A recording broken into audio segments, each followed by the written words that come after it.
The breathing mechanism involves inhaling air through the nose or mouth, which travels to the lungs. In the lungs, oxygen is exchanged for carbon dioxide in the bloodstream through tiny air sacs called alveoli.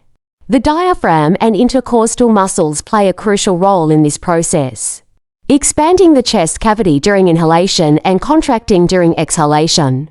Inhalation, muscular action. The diaphragm, a dome-shaped muscle below the lungs, contracts and moves downward.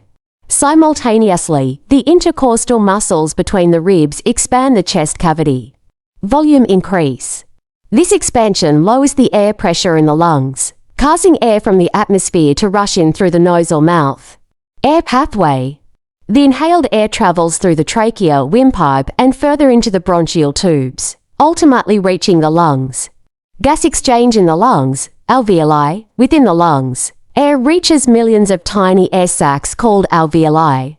These are surrounded by capillaries, forming a thin barrier for gas exchange.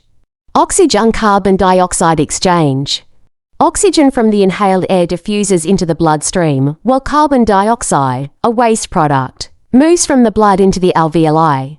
Exhalation, muscular relaxation. The diaphragm and intercostal muscles relax. Volume decrease. The chest cavity decreases in size, increasing the air pressure in the lungs. Air expulsion. Excess air, along with carbon dioxide, is pushed out of the lungs through the trachea and expelled from the body.